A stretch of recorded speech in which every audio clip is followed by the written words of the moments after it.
예, 해마다 실손보험료가 너무 많이 올라서 놀라신 분들 있으실 겁니다. 보험료가 2배도 넘게 올랐는데 왜 이렇게 많이 오른 건지, 또 보험사가 설명도 명확히 해주지 않다 보니까 이제 답답하신 분들도 참 많으실 겁니다. 내년에도 큰 폭의 보험료가 오를 예정이라고 하는데요. 오늘은 이렇게 부담이 커지고 있는 실손보험료에 대해서 유지승 기자와 함께 짚어보도록 하겠습니다. 유 기자, 사실 저도 실손보험 같은 경우에 한 2만 원 초반대에서 시작을 했다가 뒤돌아봤더니 이제 4만 원 가까이 좀 되더라고요. 네. 근데 이렇게 많이 오르는 게 저만 그런 건 아니죠? 네, 그렇습니다. 여러분들이 많이 올라서 이제 부담을 좀 호소하고 계시는데요. 이 실손보험의 경우 보험료가 매년 조정이 됩니다. 이 암보험이나 종신보험과 같은 이 정액보험은 매월 똑같은 보험료를 내면 되지만 이 실손은 1년마다 보험료가 변동이 되는데요. 왜냐하면 실손은 치료비 전반에 대한 광범위한 보장을 해주기 때문에 보험사 입장에서는 미래 보험금이 얼마나 지급이 될지 가늠하기가 어려운데요. 그래서 지난 1년간 지급된 보험금 등 이 지출을 계산해서 다음 해의 보험료를 결정을 하게 됩니다. 그런데 2016년부터 이 보험사들은 실손보험은 운영한 결과 이익이 나지 않는다면서 매년 보험료를 큰 폭으로 올리고 있는 겁니다. 예. 그러면 실손보험료가 실제로 그럼 얼마나 올랐고 또 내년에 얼마나 오를 예정입니까? 네, 실손보험료는 이 보험사별 운영 손익에 따라 다른데요. 예. 이 2019년 같은 경우에는 평균 6% 정도 올랐습니다. 그런데 올해는 6%에서 최대 21%까지 올랐고요. 이 내년에 보험사들은 20%까지 올릴 계획이라고 합니다. 근데 이게 최대 20%라는 건 그 이상은 못 올린다는 건데, 주위 보면 나는 보험료가 2배나 뛰었어 라고 하시는 분들이 있거든요. 그건 왜 그런 겁니까? 네, 그렇습니다. 그건 갱신 주기 때문에 그렇습니다. 지금은 보험료 갱신 주기가 1년인데요. 예. 이 과거 2017년 3월 이전에 나온 실손 상품에 가입했던 분들은 당시 계약상 갱신 주기가 1년이 아닌 3년이나 5년인 경우가 있습니다. 이 경우에는 몇 년간 누적된 이 보험료 인상률이 한꺼번에 적용이 되는데요. 이런 이유로 보험료가 4만 원에서 갑자기 8만 원으로 껑충 뛰어오를 수 있는 겁니다. 또 실손보험의 경우에는 판매 시기나 이 보장 구조에 따라서 1세대, 2세대, 3세대 이런 상품으로 구분이 되는데요. 예. 이 각각의 상품 손익에 따라서 보험료 인상이 또 다르게 적용이 됩니다. 더 옛날에 가입한 실손 상품이 아무래도 보장폭이 더 크고 또 가입 연령층도 더 높다 보니 이 병원에 갈 확률도 큰데요. 네. 이 때문에 해당 그룹의 보험료가 더 오를 수 있는 겁니다. 근데 이제 실손보험 가입자들의 큰 불만 중 하나가, 물론 이제 보험료가 너무 많이 오른다라는 것도 있겠지만, 나는 병원을 잘 가지 않는데 왜 내 보험료가 다 같이 올라야 하지? 라는 생각과 함께 손해보는 느낌이니까 괜히 마지막에 링거라도 한 번 더 맞으러 가고, 이런 불필요한 진료가 그래서 생기는 거란 말이죠. 네. 애초에 이런 걸 좀 방지하고 내가 보험료를 좀 적게 낼 수 있는 방법은 없습니까? 네, 이런 불만들이 많다 보니까 이제 금융당국이 최근에 이 실손 상품 구조를 한번 개편을 했는데요. 이게 4세대 실손보험이라고 하는 이 개정된 이 실손보험 상품이 올해 7월부터 지금 판매가 되고 있습니다. 이 기존 실손보험은 이 병원을 얼마나 자주 갔는지에 상관이 없이 이 나이나 성별에 따라 보험료가 일괄 책정이 되는데요. 새 실손은 병원을 자주 간 사람에게 보험료를 더 차등해서 더 많이 부과하는 것이 핵심 내용입니다. 이 보험금 누수가 큰 비급여 부문의 할인 할증 구간을 지금 표에 나와 있는 것처럼 5단계로 나눠서 이 개인별로 보험료를 다르게 이제 책정을 하는 건데요. 예를 들어 연간 비급여 진료비를 이 300만 원 이상 지출한 가입자는 다음 해에 보험료가 최대 4배 더 부과됩니다. 지난 한 해 병원 이용액을 기준으로 다음해 1년만 보험료 할증이 적용이 되고, 그 다음해에는 다른 가입자와 똑같이 보험료가 초기화가 됩니다. 예. 근데 4세대 실손보험 얘기도 잠깐 해줬지만, 이건 전문가한테 들은 말은 아니고 그냥 우리끼리 얘기할 때, 야, 보험은 옛날 보험이 좋아 라는 얘기들 많이 하잖아요. 네. 이건 어떻습니까? 실제로 그렇습니까? 네, 그렇습니다. 이 4세대 실손보험 상품으로 이 개편이 되면서 보장 범위는 확실히 줄었다고 보시면 됩니다.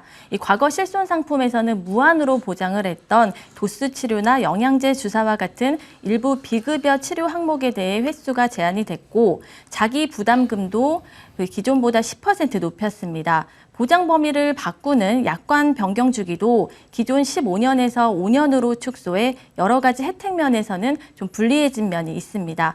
아무래도 기존 실손 상품의 보장 폭이 크고 또 자기 부담 도 적기 때문에 이 전문가들은 보험료가 조금 부담스럽다도 지금 기존의 보험을 유지하는 것을 추천하고 있습니다.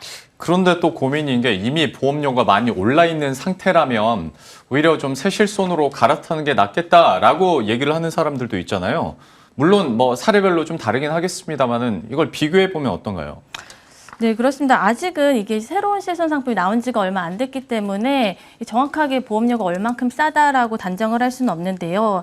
이 새 실손 상품은 1년마다 보험료가 바뀌는데 이 쌓인 통계가 없다 보니 시범 운영 기간은 5년 동안 뒀습니다. 그래서 앞으로 이제 올해를 포함해서 앞으로 5년까지는 보험료 인상이 되진 않지만 5년 후에 이제 한꺼번에 누적된 보험료 인상률이 적용이 되기 때문에 아직 그 보험사의 손익을 따져봐야지 나오는 결과라서 아직은 장담을 할 수가 없습니다. 또 사람이 언제 아플지 모르기 때문에 만약에 갑자기 몸이 안 좋아져서 병원을 자주 가게 됐다.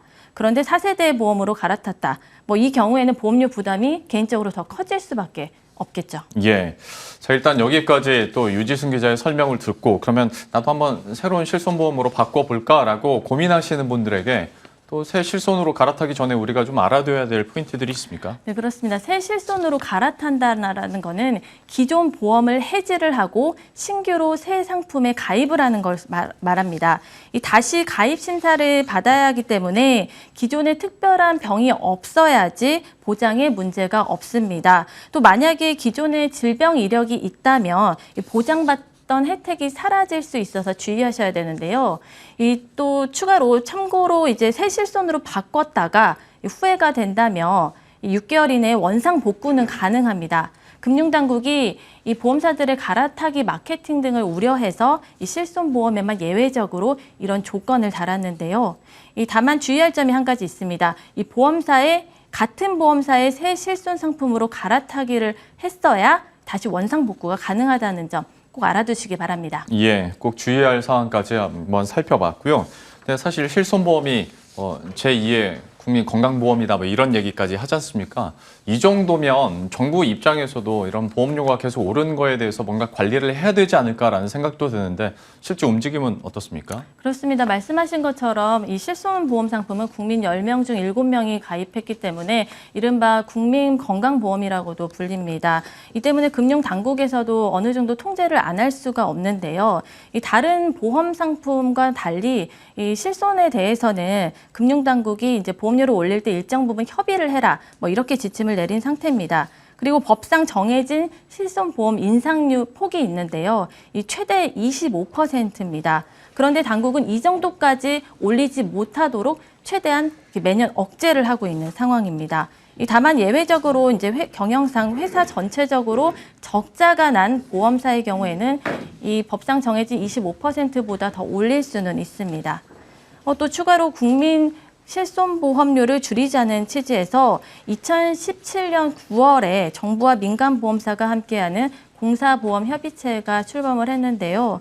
핵심은 비급여 진료비에 대한 통제입니다. 예를 들어 도수치료나 백내장 수술비가 병원마다 천차만별인데다가 이 비용이 갑자기 엄청나게 급증을 하다 보니 이런 치료비를 관리를 해서 이 국민 보험료가 갑자기 상승하는 것을 최대한 억제를 하겠다는 취지입니다. 그런데 아직 가시적인 내용은 없어서 앞으로 좀 지켜봐야 할 것 같습니다. 예.